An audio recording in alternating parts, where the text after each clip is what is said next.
Hi friends, welcome back to Abhi Tamil YouTuber. நீங்கள் நம்ம சேனலுக்கு புதுசுனா மறக்காம அபி தமிழ் யூடியூப் சேனல் சப்ஸ்கிரைப் பண்ணுங்க. அப்படியே பக்கத்தில் இருக்க பெல் பட்டனும் கிளிக் பண்ணுங்க. இன்னைக்கு நம்ம சேனல்ல ரொம்பவே ஒரு டிஃப்ரெண்டான vlog தான் பார்க்க போறோம். ரொம்ப நாளா பெண்டிங் இருந்த ஒரு vlog தான் பார்க்க போறோம். ஆதவோட DIML vlog கேட்டிருந்தீங்க. ஸோ ரொம்ப நாளாவே நான் அதை போடணும்னு நினச்சிட்டே இருந்தேன். ஆல்ரெடி வந்து பார்த்தீங்கன்னா 2 year old ரொட்டீன் vlogகும் போட்டிருக்கேன். இப்போ ஆதோக்கு ஏஜ் வந்து பார்த்தீங்கன்னா 3.5 years old. இப்போ கரண்ட்டாக ஆதோட ரொட்டீன் எப்படி இருக்குது, ஒரு டே வந்து எந்த மாதிரி இருக்குது அப்படிங்கிறத பார்க்கலாம். வாங்க வீடியோக்குள்ளே போயிடலாம். டெய்லி மார்னிங் வந்து பார்த்திங்கன்னா ஒரு 7 to 7:30 வந்து ஆதவ் எந்திரிப்பாங்க. எந்திரிச்சோடனே ஃபஸ்ட்டு ஒரு விஷயம் நான் வந்து ஆதவ் சின்ன குழந்தையிலேருந்து இப்போ வரைக்கும் நான் ஃபாலோ பண்ணுற விஷயம் என்னென்னு பார்த்தீங்கன்னா, எந்திரிச்சு ஒரு 5 to 10 minutes வந்து குளிக்க வச்சிடுறது, ப்ரஷ் பண்ணி குளிக்க வச்சிடுறது. இதுதான் வந்து நான் 3 years வந்து ஆதவுக்கு நான் ஃபாலோ பண்ணுறது. ஸோ இப்போ ஆதவ் எந்திரிச்சாலுமே அவங்க வந்து என்கிட்ட கேட்குறது என்னென்னா, மம்மி குளிக்க போகலாமா அப்படிங்கிற மாதிரி தான் கேட்பாங்க. ஸோ அதே மாதிரி குளிக்கும்போது அவங்களுக்கு பிடிச்ச ஏதாவது ஒரு டாய்ஸு இல்லை பாத்டப்பில் உட்காந்து குளிக்க வைக்கிறது. ஸோ என்டர்டெயின்மெண்ட்டாக இருக்கும். ஸோ குளிக்கிறதே வந்து பார்த்திங்கன்னா அவங்களுக்கு ரொம்ப பிடிச்ச மாதிரி இருக்கும். ப்ரஷ் பண்ணும்போதும் அப்படி தான். ஸோ ஏதாவது சொல்லிவிட்டு விளையாட வச்சுட்டு ப்ரஷ் பண்ணி குளிக்க வச்சுருவேன். நெக்ஸ்ட்டு வந்து பார்த்திங்கன்னா டெய்லியுமே வந்து நீட்டாக ட்ரெஸ் பண்ணி விடுறது. வீட்டில் தானே இருக்காங்க அப்படின்னு சொல்லிட்டு ப்ராப்பரான ட்ரெஸ் போட்டு விடாமல் இருக்கிறது, அந்த மாதிரிலாம் பண்ணாமல் ரெகுலராகவே வந்து நீட்டாக ட்ரெஸ் பண்ணி விடுறது. ஸோ சின்ன வயசுலேருந்து நம்ம ஃபாலோ பண்ண வேண்டிய விஷயம் இதுதான். கரெக்டான டயத்துக்கு குளிக்க வைக்கிறது, நீட்டாக அவங்களுக்கு வந்து ட்ரெஸ் பண்ணி விடுறது. ஸோ இந்த ஹேபிட்ஸ்லாம் வந்து பார்த்திங்கன்னா அவங்க ஸ்கூல் போகும்போதாகட்டும், பெரிய வயசாகிற வரைக்கும் அது வந்து அவங்க லைஃப் ஸ்டைல் வந்து ஈஸியாக அடாப்ட் ஆகிடும். ஸோ அவங்களும் வந்து அதை வந்து ஒரு பெரிய விஷயமா எடுத்துக்க மாட்டாங்க. சரி எந்திரிக்கணும், குளிக்கணும், நீட்டாக ட்ரெஸ் பண்ணணும் அப்படிங்கிறது அவங்களுக்கு வந்து ரொட்டீன் ஆகிடும். ஸோ குளிச்சு எல்லாம் பண்ணதுக்கப்புறம் பூஜை ரூமில் போய் நான் சாமி கும்பிட்டு விளக்கேற்றுவேன். ஸோ அப்போயே ஆதவையும் கூப்பிட்டு ஒரு ஸ்லோகன் சொல்லி கொடுத்து திண்ணூறு வச்சு விட்ருவேன். நெக்ஸ்ட் என்ன பண்ணுறேன் அப்படின்னு பார்த்தீங்கன்னா மில்க் ஆற்றி கொடுத்துருவேன். அதே மாதிரி மில்கில் வந்து ஒயிட் சுகர் வந்து நான் ஸ்டார்டிங்லேருந்தே கொடுக்கவே இல்லை. பனங்கல்கண்டு வாங்கி பவுடர் பண்ணி வச்சுட்டு அதை வந்து மில்கில் கலந்து கொடுத்துருவேன். பனங்கல்கண்டில் வந்து பார்த்திங்கன்னா நிறைய பெனிஃபிட்ஸ் இருக்குது. ஸோ சுகருக்கு பெஸ்ட் ஆல்டர்னேட்டிவ் பார்த்திங்கன்னா பாம் சுகர் எடுத்துக்கலாம். இது வந்து பார்த்திங்கன்னா உங்களுக்கு கோல்டு காஃப்லாம் வராமல் ப்ரிவெண்ட் பண்ணும், டைஜஷனுக்கு ஹெல்ப் பண்ணும், அந்த மாதிரி நிறைய விஷயங்கள் இருக்குது. ஸோ நம்ம கிட்ஸுக்கு நம்ம சுகர் கொடுக்குறத கம்ப்ளீட்டாகவே அவாய்ட் பண்ணிவிட்டு அதுக்கு ஆல்டர்னேட்டிவாக இந்த மாதிரி கூட நம்ம ட்ரை பண்ணலாம். ஸோ ஃப்ரம் இனிஷியல் ஸ்டேஜ்லேருந்து இப்போ வரைக்குமே வந்து நான் பனங்கல்கண்டு தான் அதுவும் கொடுத்துட்ருக்கேன். இந்த பேண்டமிக் சுச்சுவேஷனில் கிட்ஸை வந்து வீட்டில் என்கேஜாக வச்சுக்கிறது ரொம்பவே டிஃபிகல்ட்டாக இருக்குது. அதுவும் ஆன்லைன் கிளாஸ்லாம் வந்து ப்ரீ ஸ்கூல் கிட்ஸை உட்கார வச்சு அவங்களை கவனிக்க வைக்கிறது அதை விட கஷ்டமான விஷயம். So safest preschool program இப்போ அவைலபிளாக இருக்கிறது என்னென்னு பார்த்தீங்கன்னா Flinto class at home. So அதுதான் வந்து நான் ஆதவுக்கு வந்து ரெகுலராக வந்து பண்ணிகிட்ருக்கேன். ஃபின்டோ கிளாஸ் அட் ஹோமோட அன்பாக்சிங் வீடியோ வந்து ஃபின்டோ கிளாஸ் யூடியூப் சேனலில் பண்ணியிருக்கு. ஸோ அந்த வீடியோட லிங்க் டிஸ்கிரிப்ஷனில் கொடுக்குறேன். நான் தான் அந்த வீடியோ பண்ணியிருக்கேன், நீங்கள் அதில் போய் பார்த்துக்கலாம். ஸோ என்னென்ன இருக்கும் இதில் வந்து என்னென்ன கவர் பண்ணியிருக்காங்க எல்லாமே வந்து அந்த வீடியோவில் நான் எக்ஸ்பிளைன் பண்ணியிருக்கேன். இந்த லிங்க்கை கிளிக் பண்ணி நீங்கள் அந்த வீடியோவில் போய் டீட்டெயில்டாக பார்த்துக்கலாம். இந்த ப்ரீ ஸ்கூல் கிட்டில் என்ன அட்வான்டேஜ்னு பார்த்தீங்கன்னா எவ்ரிடே லெசன் பேக்ஸ் எல்லாமே வந்து செக்ரிகேட் பண்ணி செப்பரேட் டே பேக்ஸில் இருக்கும். ஸோ இன்னைக்கு இது பண்ணணும் அப்படிங்கிறது செப்பரேட்டாக இருக்கும். ஸோ அந்த செஷன் பிளான் பார்த்து நீங்களே வந்து வீட்டில் வந்து கிட்ஸுக்கு வந்து ப்ரீ ஸ்கூல் எக்ஸ்பீரியன்ஸ் கொடுக்கலாம். ஸோ இதில் வந்து பார்த்திங்கன்னா thematic concept, maths, science, literacy இந்த மாதிரி எல்லாமே கவர் பண்ணுவாங்க. ஸ்கில் பில்டிங் ஆக்டிவிட்டீஸும் இதில் இருக்கும். ஸோ ஈவன் தோ வந்து எல்லாமே தீம் பேஸ்டு லேர்னிங்காக இருந்தாலுமே நியூமர்சி, எவ்ரிடே சயின்ஸு, ஃபோனிக்ஸ் அந்த மாதிரி எல்லா டாபிக்ஸுமே வந்து கவர் பண்ணிடுவாங்க. India's number 1 preschool program பார்த்திங்கன்னா ஃப்ளின்டோ கிளாஸ் அட் ஹோம் தான். 1.5 வயசுலேருந்து 6 வயசு குழந்தைங்களுக்கு வந்து இந்த ஃப்ளின்டோ கிளாஸ் அட் ஹோம் வந்து அவைலபிளாக இருக்குது. ஸோ நம்மள மாதிரி அம்மாங்களுக்கு வந்து என்னென்னா இந்த மாதிரி ப்ரீ ஸ்கூல் கிட்ஸுக்கு வந்து நம்ம டெய்லி ஆக்டிவிட்டீஸ் கொடுக்கணும், நிறையா விஷயங்கள் சொல்லிக் கொடுக்கணும், புக்ஸ் ரீட் பண்ணணும், இந்த மாதிரி நமக்கு ரொம்ப ஆசை இருக்கும். ஏன்னா சின்ன வயசுலேயே வந்து அவங்கள மோல்ட் பண்ணி கொண்டு வரணும் அப்படின்னு தான் எல்லா அம்மாவும் நினைப்போம். பட் நமக்கு வந்து இந்தந்த டேக்கு இந்தந்த ஆக்டிவிட்டி கொடுக்கணும், இது வந்து சொல்லிக் கொடுக்கணும், இன்றைக்கி இந்த ஸ்டோரி படிக்கணும், ஃபோனிக்ஸ் கவர் பண்ணணும் அப்படிங்கிறதெல்லாம் வந்து நமக்கு ஐடியா இருக்காது. பட் இந்த மாதிரி ஒரு சப்போர்ட்டிங் டூல் நம்மக்கிட்ட இருந்துச்சு அப்படின்னா ஈஸியாக வந்து நம்ம கிட்ஸுக்கு வந்து என்கேஜாகவும் வச்சுக்கலாம். டெய்லி அவங்களுக்கு வந்து ஒரு ப்ரோக்ராம் பேஸ்டு லேர்னிங்காக வந்து நம்ம கொடுக்கலாம். இந்த ஃபின்டோ கிளாஸ் அட் ஹோம் மூலமாக அதை வந்து ரொம்ப நேரம் என்னால் என்கேஜாக வச்சுக்க முடியுது. ஒரு ஃபன் பேஸ்டு லேர்னிங்காக இருக்குது. ஆக்டிவிட்டீஸ் எல்லாமே வந்து ரொம்ப இன்ட்ரெஸ்ட் எடுத்து பண்ணுற மாதிரி இருக்குது. அதே மாதிரி அதோட concentration level, creative thinking, logical reasoning இதெல்லாம் வந்து இம்ப்ரூவ் ஆகிருக்கு. நீங்கள் உங்கள் குழந்தைங்களுக்கு வந்து ஒரு பெஸ்ட் லேர்னிங் எக்ஸ்பீரியன்ஸ் கொடுக்கணும்னு நினச்சிங்கன்னா கண்டிப்பாக வந்து அது ஃபின்டோ கிளாஸ் அட் ஹோம் மூலமாக தான் முடியும். ஸோ அதோட டீட்டெயில்ஸ் எல்லாமே டிஸ்கிரிப்ஷனில் கொடுக்குறேன், செக் பண்ணி பாருங்கள். மார்னிங் பிரேக்ஃபாஸ்ட்டுக்கு வந்து அதோக்கு எந்த மாதிரி ஃபுட்ஸ்லாம் கொடுப்பேங்கிறத பார்க்கலாம். ஸோ இன்றைக்கி மார்னிங் பிரேக்ஃபாஸ்ட்டுக்கு வந்து எக் ஊத்தாப்பம் தான் கொடுக்க போகிறேன். ஸோ அதுக்கு வந்து ஒரு கரண்டி மாவு எடுத்திருக்கேன். இதில் வந்து பார்த்திங்கன்னா ஒரு ஹோல் எக்கை வந்து நம்ம உடச்சி ஊற்றி நல்லா பீட் பண்ணிவிட்டு இதை வந்து நம்ம ஒரு பெரிய ஊத்தாப்பம் மாதிரி ஊற்றணும், நல்லா சாஃப்டாக ஃப்ளஃபியாக வரும். அதுக்கப்புறம் அதை வந்து நல்லா இந்த மாதிரி கட் பண்ணி வச்சுருவேன். அப்புறம் வந்து ஒரு பாதி செவ்வாழைப்பழம் அதுவும் வந்து இன்றைக்கி கொடுக்குறேன். ஈச் அண்ட் எவ்ரி கிட்ஸ் வந்து டிஃப்ரெண்ட் தான். ஒரு சில குழந்தைங்க வந்து பார்த்திங்கன்னா எல்லா கைண்ட் ஆஃப் ஃபுட்டும் சாப்பிடுவாங்க. ஒரு சில குழந்தைங்க வந்து பார்த்திங்கன்னா ரொம்ப செலக்டிவாக சாப்பிடுவாங்க.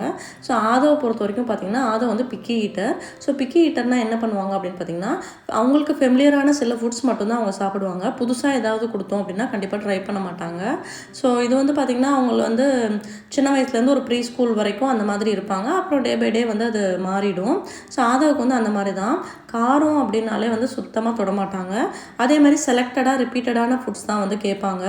நம்ம இதனால் வந்து ஃபோர்ஸ் ஃபீட் பண்ணுறது, இல்லை அந்த குழந்தை வந்து காய் சாப்பிடுது, அந்த குழந்தை வந்து குழம்பு சாப்பிடுது, நம்ம குழந்தை சாப்பிடல அப்படிங்கிற மாதிரிலாம் ஃபீல் பண்ணுறது, அந்த மாதிரி இல்லாமல் நம்ம குழந்தைக்கு எப்படி பேலன்ஸ்டாக நம்ம ஃபுட்டு கொடுக்குறது, எந்த மாதிரி ஃபுட்ஸ் எல்லாம் நம்ம வந்து அவங்க டயட்டில் வந்து இன்க்ளூட் பண்ணுறது, சரி இது சாப்பிட்லையா, இதுக்கு ஆல்டர்னேட்டிவாக நம்ம இந்த நியூட்ரியன்ஸ் இருக்க மாதிரி வேறு என்ன கொடுக்கலாம் அப்படிங்கிறது தான் நம்ம திங்க் பண்ணணும். அதை விட்டு நம்ம மற்ற கிட்ஸோட கம்பேர் பண்ணி நம்மளே வந்து ரொம்ப லோவாக ஃபீல் பண்ணிவிட்டு நம்ம குழந்தை மட்டும் சாப்பிட மாட்டேங்குது, என்ன பண்ணாலும் சாப்பிடல, ஸோ அந்த மாதிரிலாம் ஃபீல் பண்ணாதீங்க. ஸோ அதவே வந்து பார்த்திங்கன்னா அவங்க வந்து இப்போ நம்ம எல்லோரும் சாப்பிட்ற மாதிரி காரம் சாப்பிட மாட்டாங்க, ரசம் சாப்பிட மாட்டாங்க. பட் அதுக்காக நம்ம வந்து ஃபீல் பண்ணிவிட்டு அந்த மாதிரி இல்லாமல் அவங்களுக்கு எந்த மாதிரி நியூட்ரியன்ஸ் கொடுக்கணும் அப்படிங்கிறத யோசிச்சு நான் அந்த மாதிரி தான் வந்து ப்ரிப்பேர் பண்ணி கொடுப்பேன். 2 year old ரொட்டீன் vlogல வந்து நான் நிறைய ரெசிபீஸ் ஷேர் பண்ணியிருப்பேன். பேன் கேக்கு, ஓட்ஸ் ரெசிபீஸ் அதெல்லாம் இப்போவும் சாப்பிடுவாங்க. ஸோ அதை ரிப்பீட் பண்ண வேண்டாமேன்ட்டு அந்த ரெசிபீஸ்லாம் நான் அதில் இன்க்ளூட் பண்ணல. அந்த வீடியோட லிங்க் டிஸ்கிரிப்ஷனில் கொடுக்குறேன், செக் பண்ணி பாருங்கள்.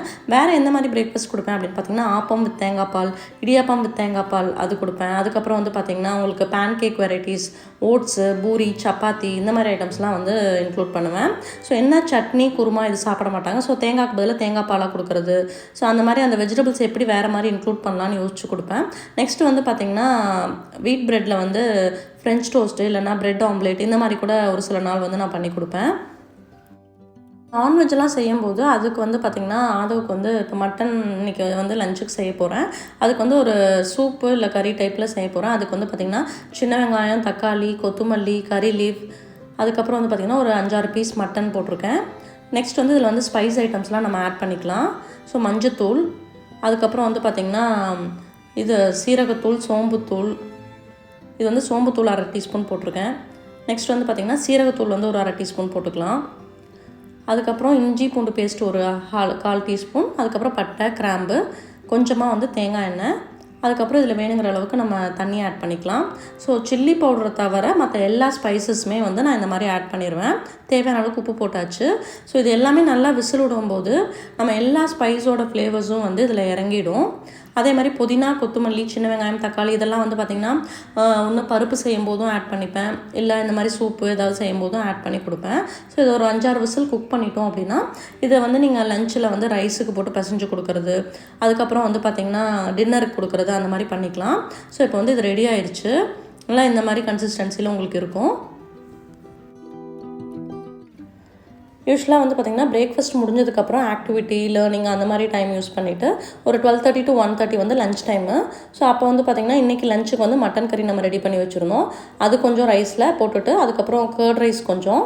ஆதவுக்கும் வந்து பார்த்திங்கன்னா எங்கள் வீட்டில் எல்லாருமே ப்ரௌன் ரைஸ் சாப்பிட்றதுனால ஸோ ஃபஸ்ட்லேருந்தே அதே பழகியாச்சு. வந்து ஒரு பாயில்டு எக்கோட ஒயிட்டு. ஸோ பாயில்டு எக்காக இருக்குது அப்படின்னா அதோட எல்லோ வந்து சாப்பிட மாட்டாங்க. ஸோ நான் என்ன பண்ணுவேன் அப்படின்னு பார்த்தீங்கன்னா பேன் கேக்கு, ஃப்ரெஞ்ச் டோஸ்ட்டு இதுலெல்லாம் வந்து எக் தோசை இதுலெல்லாம் வந்து பார்த்திங்கன்னா உங்களுக்கு ஹோல் எக்கை வந்து உடச்சி மிக்ஸ் பண்ணி அவங்களுக்கு தெரியாமல் நம்ம அதை கொடுத்துடலாம். ஸோ இந்த மாதிரி பாயில்டாக கொடுக்கும்போது நம்ம ஒயிட் மட்டும் கொடுத்துக்கலாம். ஸோ நம்ம ஆல்டர்னேட்டிவ் தான் கண்டுபிடிக்கணும். அதை விட்டுட்டு கிட்ஸை போய் நம்ம ஃபோர்ஸ் ஃபீட் பண்ணி சாப்பிட சொன்னோம் அப்படின்னா கொஞ்சம் சாப்பிட்றதும் சாப்பிடாமல் விட்டுருவாங்க. ஸோ அது இதுவும் சொல்லி நம்ம டைவர்ட் பண்ணி கொஞ்சம் விளாண்டுட்டு பேசிட்டு அந்த மாதிரி தான் பண்ணணும். மார்னிங் பார்த்திங்க அப்படின்னா ரைம்ஸ் போடாமல் அப்படியே சாப்பிட்டுட்டாங்க. பட் ரைஸ் சாப்பிடும்போது பார்த்திங்கன்னா கண்டிப்பாக ரைம்ஸ் வேணும். ஏன்னா ரைஸில் வந்து அந்தளவுக்கு இன்ட்ரெஸ்ட் இருக்காது. ஸோ அதை டைவர்ட் பண்ணுறதுக்காக நான் வந்து ரைம்ஸ் போட்டு தான் ஊட்டிகிட்ருக்கேன். பட் இது வந்து நல்ல விஷயம், நீங்களும் ஃபாலோ பண்ணுங்கலாம் சொல்ல மாட்டேன். எந்த அளவுக்கு நம்ம ஸ்க்ரீன் டைம் குறைச்சிக்கிறோமோ அந்தளவுக்கு கிட்ஸுக்கு வந்து ரொம்ப நல்லது. நான் வந்து பார்த்திங்கன்னா இந்த லஞ்ச் சாப்பிடும்போது இந்த மாதிரி கொஞ்ச நேரம் மட்டும்தான் வந்து நான் ஸ்க்ரீன் டைம் கொடுப்பேன். அதுவும் வந்து மொபைல் வந்து கையில் கொடுக்க மாட்டேன். ஒன்று டேப்பில் போடுவேன், இல்லைனா வந்து டிவியில் வந்து கொஞ்சம் நேரம் ரைம்ஸ் போட்டு விடுவேன். நிறைய விளாக்ஸில் இந்த டேப் பார்த்துட்டு நிறைய பேர் வந்து இது லேர்னிங் டேப்பா அப்படிங்கிற மாதிரி கேட்டிருந்தீங்க. இல்லை, இது வந்து பார்த்திங்கன்னா ஐபேட் தான். பட் கிட்ஸ் சேஃப்டிக்காக இந்த மாதிரி ஒரு ப்ரொடெக்டர் போட்டு வச்சுருக்கேன். ஸோ லஞ்செல்லாம் சாப்பிட்டுட்டு கொஞ்சம் நேரம் வந்து அவங்க தாத்தா பாட்டி கூட விளாண்டுட்ருப்பாங்க. அதுக்கப்புறம் நாங்கள் எல்லாருமே வந்து லஞ்செல்லாம் முடிச்சதுக்கப்புறம் மேலே கூட்டிகிட்டு வந்துடுவேன். 1:30 to 2:30 வந்து தூங்கிடுவாங்க. ஒரு 2 hours வந்து தூங்குவாங்க. ஸோ பக்கத்தில் படுத்துட்டு ஏதாவது பேசிட்டு ரைம்ஸ் சொல்லிவிட்டு அந்த மாதிரி எதாவது பண்ணிகிட்டு இருந்தோம் அப்படின்னா அப்படியே வந்து தூங்கிடுவாங்க. நம்ம ரொம்ப ஸ்ட்ரிக்டாக ஃபாலோ பண்ண வேண்டிய விஷயம் என்னன்னு பார்த்தீங்கன்னா, தினமும் வந்து சேம் கைண்ட் ஆஃப் ரொட்டீன் வந்து கிட்ஸுக்கு ஃபிக்ஸ் பண்ணுறது. நெக்ஸ்ட் வந்து இந்த ஏஜ்லேருந்து நம்ம எந்த மாதிரி ஒர்க்ஸ் எல்லாம் வந்து கிட்ஸுக்கு கொடுக்கலாம் அப்படிங்கிறதையும் நம்ம திங்க் பண்ணணும். ஸோ அதை வந்து என்னென்ன ஒர்க் பண்ணுவாங்க அப்படின்னு பார்த்தீங்கன்னா, எப்போவுமே வந்து நான் தண்ணி கேட்கும் போதெல்லாம் கொண்டு போய் கொடுக்குறது அந்த மாதிரிலாம் நான் பண்ணுறது கிடையாது. ஸோ ஃபஸ்ட்லேருந்தே ஆதவுக்கு 2 பாட்டில் பிடிச்சி வச்சுருவேன். ரூமில் ஒன்று, கீழே ஒன்று. ஸோ எப்போயா தண்ணி தாகம் அடிச்சுது அப்படின்னா அங்கே போய் டைரெக்டாக குடிச்சிருவாங்க. அதுக்கப்புறம் வந்து பார்த்திங்கன்னா, எந்த டஸ்ட்டாக இருந்தாலும் கரெக்டாக டஸ்ட்பினில் கொண்டு போய் போட சொல்கிறது, லாண்ட்ரியை வந்து கரெக்டாக லாண்ட்ரியில் போட சொல்கிறது, இந்த மாதிரி சின்ன சின்ன வேலைகள் வந்து ரெகுலராகவே நான் கொடுப்பேன். ஒரு திங்ஸை எடுத்தாங்கன்னா கொண்டு போய் அதே இடத்துல வைக்கிறது மாதிரி ட்ரைனிங் கொடுப்பேன். ஸோ சாயந்தரம் வந்து பார்த்திங்கன்னா 4:30 தான் தூங்கி எந்திரிச்சாங்க. ஸோ எந்திரிச்சோடனே பெயிண்டிங் பண்ணணும்னு சொல்லி கலர்ஸ் எல்லாம் எடுத்துகிட்டு வந்திருக்காங்க. இப்போ வந்து பார்த்திங்கன்னா ரொம்ப சமத்து பையனா, சொன்ன பேச்செலாம் கேட்பானா அந்த மாதிரி கேட்டிங்கன்னா, அப்பப்போ வந்து ரொம்ப நாட்டியாக இருப்பாங்க, இல்லைனா வந்து ஒரு விஷயத்துக்காக பயங்கரமாக அடம் பிடிப்பாங்க. ஸோ இதெல்லாம் வந்து குழந்தைங்களுக்கு இருக்கக்கூடிய ஒரு மூட் ஸ்விங்ஸ். சில நேரங்களில் வந்து ரொம்ப க்யூட்டாக நம்ம சொல்கிறதெல்லாம் கேட்டுட்டு ரொம்ப ஒபீடியண்ட்டாக அந்த மாதிரி இருப்பாங்க. சில நேரம் வந்து பார்த்திங்கன்னா ரொம்ப கோவமாக அந்த மாதிரிலாம். இதெல்லாம் வந்து காமன் பிஹேவியர்ஸ் தான். ஸோ அதுக்காக பதிலுக்கு வந்து நம்மளும் வந்து கோவப்படணும் அப்படிங்கிறது கிடையாது. ரொம்ப அந்த மாதிரி அடமெண்ட்டாக இருக்கும்போது நம்ம போய் அடித்து கோவப்படுறதுக்கு பதிலாக அதை வந்து அவங்க மூடை வந்து எப்படி சேஞ்ச் பண்ணணும், அதுலேருந்து எப்படி வெளியே கொண்டு வரணும் அப்படிங்கிறத யோசிக்கணும். கிட்ஸை டைவெர்ட் பண்ணுறது ஈஸி தான். ஸோ டக்குன்னு நம்ம அவங்களுக்கு பிடிச்ச விஷயத்தை காமிச்சு டைவெர்ட் பண்ணிடலாம். ஸோ ஈவினிங்கும் வந்து பார்த்திங்கன்னா 1 கப் மில்க் கொடுத்துருவேன், பனங்கள் கண்டு போட்டு. ரெகுலராக ஈவினிங் ஸ்நாக்ஸ்லாம் எதுவும் சாப்பிட மாட்டாங்க, எப்போயாவது தான் சாப்பிடுவாங்க. அதுவும் வீட்டில் வந்து நம்ம எதாவது ஸ்வீட் வெரைட்டிஸ்லாம் செய்கிறோம் அப்படின்னா அது மாதிரி எதாவது ட்ரை பண்ண, நடக்கல உருண்டை, போலி இந்த மாதிரி இதெல்லாம் ட்ரை பண்ணுவாங்க. மோஸ்ட்லி எல்லா ஸ்வீட்டுமே வந்து பார்த்திங்கன்னா வெல்லம், நாட்டு சக்கரை இந்த மாதிரி இருக்க மாதிரி பார்த்துப்பேன். ஸோ இல்லை அப்படின்னா ராகி பைட்ஸ் எப்போயாவது சாப்பிடுவாங்க. இந்த மாதிரி ஈவினிங் ஸ்நாக்ஸ் சாப்பிடாதனால நான் என்ன பண்ணுவேன்னு பார்த்தீங்கன்னா 7:30 மணிக்கே வந்து டின்னர் கொடுத்துருவேன். இப்போ லாக்டவுன் அப்படிங்கிறதுனால ஈவினிங் 5:30 to 6:30 வந்து மொட்டை மாடியில் வந்து டைம் ஸ்பெண்ட் பண்ணுறது. பிஃபோர் லாக்டவுன் வந்து பார்த்திங்கன்னா ஈவினிங் வந்து நான் கேம்ஸ் கிளாஸ்க்கு வந்து கூட்டிகிட்டு போயிட்டுருந்தேன். ஸோ ஈரோட்டில் வந்து ஃபன் டே ஸ்போர்ட்ஸ்னு சொல்லி ஒரு பிளேஸ் இருக்குது. கிட்ஸுக்கு வந்து இந்த மாதிரி ரொம்ப என்டர்டெயின்டாக எல்லா கேம்ஸோட நாலேஜும் வந்து கொடுப்பாங்க. ஸோ அங்கே வந்து நான் கூட்டிகிட்டு போயிட்டுருந்தேன். இப்போ லாக்டவுன் அப்படிங்கிறதுனால வீட்டிலே வந்து மாடியிலே வந்து இந்த மாதிரி டைம் ஸ்பெண்ட் பண்ணிகிட்ருக்கோம். ஸ்நாக்ஸில் வந்து பார்த்திங்கன்னா பாப்கார்ன், பொரி இந்த மாதிரி ஐட்டம்ஸ்லாம் வந்து எப்போயாவது செஞ்சு கொடுப்பேன். இப்போ கிட்ஸ் அப்படின்னாலே வந்து பார்த்திங்கன்னா இந்த பிஸ்கட்டு, சாக்லேட் இதுக்கெலாம் வந்து ரொம்ப அடிக்டட். அதை வந்து பார்த்திங்கன்னா க்ரீம் பிஸ்கட்ஸ் வந்து கேட்பாங்க எப்போயாவது. ஸோ மோஸ்ட்லி நாங்கள் வாங்க மாட்டோம். ரேர் கேசஸில் தான் வந்து டார்க் ஃபேண்டசி இந்த மாதிரி எதாவது பிஸ்கட்ஸ் வந்து வாங்கி வைப்போம். நைட் டின்னருக்கு வந்து பார்த்திங்கன்னா இன்றைக்கி 2 இட்லி, ஆஃப்டர்நூன் வச்ச மட்டன் கறி தான் இன்றைக்கி டின்னர் கொடுக்குறேன். ரெகுலராகவே வந்து நைட்டு வந்து டெய்லியுமே வந்து பார்த்திங்கன்னா நான் இட்லி தான் கொடுக்க ட்ரை பண்ணுவேன். ஏன்னா அது வந்து கொஞ்சம் ஃபில்லிங்காக இருக்கும், மற்றதெல்லாம் வந்து டக்குன்னு பசிக்கும் அப்படின்னு சொல்லிட்டு இந்த மாதிரி கொடுப்பேன். ஸோ வெஜிடபிள்ஸ்லாம் நான் எப்படி கொடுப்பேன் அப்படின்னு பார்த்திங்கன்னா, எல்லா வெஜிடபிள்ஸும் போட்டு தாலில் போட்டு ஒன்றா குக் பண்ணிவிட்டு அதை அப்படியே மேஷ் பண்ணி சாப்பாடு கலந்து ஊட்டிடுவேன். இல்லை அப்படின்னா நைட் இட்லிக்கு வந்து அந்த மாதிரி கொடுப்பேன். ஸோ யூஸ்வலாகவே டெய்லி நைட்டு டின்னருக்கு வந்து இட்லி தான். ஸோ மார்னிங் தான் வேறு வெரைட்டிஸ் வந்து கொடுப்பேன்.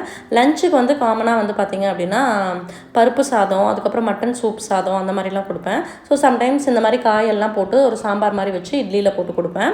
ஸோ அதே மாதிரி ஃபிஷ் ஃப்ரை, அதுக்கப்புறம் வந்து சிக்கன் இதெல்லாம் நம்ம வீட்டில் செய்யும்போது காரம் போடாமல் தனியாக எடுத்து அந்த மாதிரி செஞ்சு கொடுப்பேன். நிறைய கிட்ஸோட ரெசிபிஸ் வந்து நான் அடிக்கடி வந்து vlogல ஷேர் பண்ணுவேன். அதே மாதிரி 2 year old ரேட்டில் ஆல்மோஸ்ட் எல்லா ரெசிபிஸுமே நான் ஷேர் பண்ணியிருப்பேன். மறக்காமல் அந்த வீடியோட லிங்க்கும் டிஸ்கிரிப்ஷனில் கொடுக்குறேன், செக் பண்ணி பாருங்கள். ஸோ எந்த ஃபுட்டு சாப்பிட்லையோ அதுக்கு ஒரு ஆல்டர்னேட் கண்டுபிடிச்சி அந்த மாதிரி நம்ம செஞ்சு கொடுக்கணும். ஸோ கேரட் ரைஸ் கொடுக்குறது, ஸோ வெஜிடபிள்ஸை வந்து எல்லாம் போட்டு ஒரே சாம்பார் சாதம் மாதிரி செஞ்சு கொடுக்குறது, இப்போ தின அரிசி மில்லட் ரைஸ்லாம் இருக்குன்னா அதில் பொங்கல் மாதிரி காரம் போடாமல் செஞ்சு கொடுக்குறது, இந்த மாதிரிலாம் நான் பண்ணுவேன். நைட்டு தூங்க போகும்போது ஒரு 9-9:30 வந்து மில்க் குடிக்க வச்சு தூங்க வச்சுருவேன். ஏன்னா 7:30 to 8 வந்து டின்னர் டைம். அதுக்கப்புறம் தூங்கும் போது ஒரு கப் மில்க் கொடுத்து குடிக்க வச்சுருவேன். ஸோ ஒரு நாளைக்கு வந்து பார்த்திங்கன்னா 3 cup milk. So nuts powders எல்லாமே வந்து பார்த்திங்கன்னா நான் வந்து பேன் கேக்கில் ஆட் பண்ணிடுவேன். அதே மாதிரி எக்கு, பனானா, அதுக்கப்புறம் வந்து ஃப்ரூட்ஸில் வந்து பார்த்திங்கன்னா ஆப்பிள், பனானா, மேங்கோ இது 3 சாப்பிடுவாங்க. பைனாப்பிள் அண்ட் சாத்துக்குடி வந்து நான் ஜூஸ் ஃபார்மேட்டில் கொடுத்துருவேன். ஸோ எது சாப்பிட்றாங்க, எது எந்த மாதிரி கொடுத்தா சாப்பிடுவாங்கன்னு ட்ரை பண்ணி அந்த மாதிரி கொடுங்க. நம்ம மெயினாக நோட் பண்ண வேண்டிய விஷயம் வந்து அவங்க ஐடியல் வெயிட்டில் இருக்காங்களா, ஆக்டிவாக இருக்காங்களா, கரெக்டான ஹைட்டில் இருக்காங்களா, இது இருந்துட்டாலே போதும். கிட்ஸ் வந்து குண்டாக இருக்காங்க, ஒல்லியாக இருக்காங்க, அதை பற்றிலாம் நீங்கள் கவலைப்படாதீங்க. ஸோ கரெக்டான நியூட்ரியன்ஸ் வந்து நம்ம ஏதோ ஒரு ஃபார்மில் வந்து அவங்களுக்கு கொடுத்துடணும். இப்போ சத்து மாவு, ராகி மாவு, அதுக்கப்புறம் கோதுமை, இந்த மாதிரி எல்லாமே இன்க்ளூட் பண்ணுறதுக்கு நீங்கள் எந்த மாதிரி வேணால் செஞ்சு கொடுக்கலாம். நான் இந்த 3 மாவுமே வந்து பேன் கேக்கோட ஆல்டர்னேட்டிவாக நான் வந்து ஒவ்வொரு நாளும் ஒவ்வொரு மாதிரி கொடுத்துருவேன். ஸோ எந்த ஃபார்மேட்டில் உங்கள் கிட்ஸ் சாப்பிடுவாங்களோ அந்த மாதிரி செஞ்சு கொடுங்க. ஸோ இது சாப்பிட்லாம் அது சாப்பிட்லான்னு ஃபீல் பண்ணாதீங்க. ஸோ நான் வந்து இத்தனை நாளாக இந்த vlog போடாமல் இருந்ததுக்கு காரணமே வந்து பார்த்திங்கன்னா, பெருசாக எதுவுமே சாப்பிட மாட்டாங்களே, இதில் போய் நம்ம என்ன ஷேர் பண்ணுறது அப்படின்னு யோசிச்சுட்டு தான் நான் போடல. சரி இந்த மாதிரி போட்டோம் அப்படின்னா கண்டிப்பாக அது நிறையா பேரண்ட்ஸ்க்கு யூஸ்ஃபுல்லாக இருக்கும் அப்படின்னு இந்த vlog ஷூட் பண்ணியிருந்தேன். இதோட இந்த vlog முடிச்சுக்கிறேன். இந்த வீடியோ பிடிச்சிருந்துச்சு அப்படின்னா மறக்காமல் லைக் பண்ணுங்கள், ஷேர் பண்ணுங்கள். தேங்க்ஸ் ஃபார் வாட்சிங்.